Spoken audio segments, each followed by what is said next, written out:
for the daughter's body, the father decided to lock her up and enjoy her slowly. Very soon he came up with an idea. First he sent his wife away on purpose. Then he pretended to ask his daughter to help carry something. The rebellious daughter surprisingly agreed this time. But when they got to the basement, Amy discovered there was a hidden door behind the bookshelf. She found it hard to believe, but since it was her father, she didn't think much of it. It was this natural trust that dragged her into an endless abyss. Before Amy could react, the father quickly walked out and locked the secret room door. Seeing herself locked inside, Amy screamed desperately, but the specially modified steel door was too thick. No sound could be heard from outside. She was terrified and at a loss. She thought her father was just trying to punish her, at most lock her up for a few days. But when she opened the box he asked her to move, and saw it was full of her personal items, she finally realized it was all part of his plan. A wave of fear surged through her heart. After screaming at the top of her lungs, she tried to unlock the door, but the father clearly wouldn't give her any chance to escape. Even worse, if the wrong password was entered 3 times, the room would automatically lose power. Even the ventilation fan would stop working. Then she found a flashlight, and screamed into the air vent with all her strength.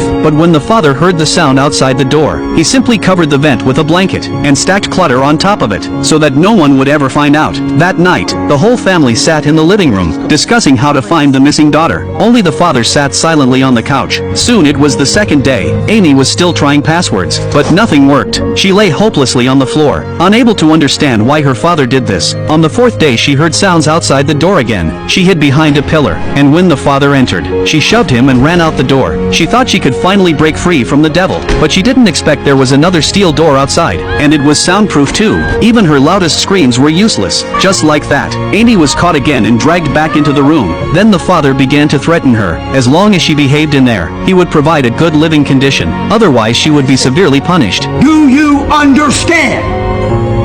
And so, the father did unspeakable things to his daughter. This film is based on a true story. It's truly moral collapse. Amy, who had been violated, curled up in the corner crying in despair. From that moment on, her life no longer had a father in it. And when facing Amy's boyfriend, the father claimed she ran away with some thug a few days ago, told him to forget about her, and never look for her again. The innocent boy thought he'd been betrayed, and left with a face full of disappointment. During the 21 days of captivity, the father brought some supplies. He even pulled out a cake from a bag, and gave Amy a long dress. The helpless Amy had no choice but to put it on. The father said today he was going to make up her 18th birthday celebration, then asked Amy what she wanted. Of course what Amy really wanted was freedom, but the father said that was impossible. She could only earn material rewards, but only if she worked hard for them. Amy tried to awaken his conscience, but didn't know his mind was already twisted. He didn't allow Amy to call him dad. Instead he made her call him darling like a lover. Amy had no choice but to obey, after hearing that he told her to come over. As expected, Amy was violated by the beast once again. It was now the 38th day. Amy was eating cold canned food like usual. She suddenly noticed the lid was very sharp.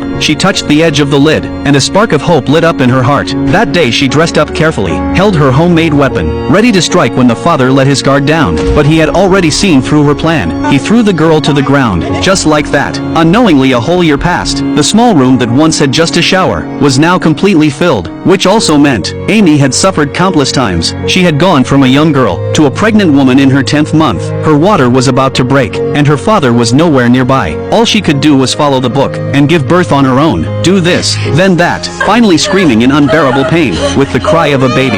19-year-old Amy became a mother for the first time, but the new life didn't change the father. He just brought a few basic supplies, and shamelessly said becoming a mother was an honor he gave her. Told Amy not to thank him. Such absurd words made Amy feel helpless. She quietly organized the supplies with her head down, but when she saw a fruit knife, she no longer had the courage she once did, knowing it would all be in vain. Soon 4 years passed. Amy's mother was still worried about her. One day she cautiously suggested hiring a private investigator, but the father furiously rejected the idea. He ignored his wife's feelings, and left in a hurry. Meanwhile the basement had become like a small home. The father shuttled between two families every day, playing different roles. Amy's daughter had started drawing and writing. She proudly showed the father her work, even though she had no idea whether the man in front of her was her grandpa or her dad. What's worse, Amy's belly was getting bigger again.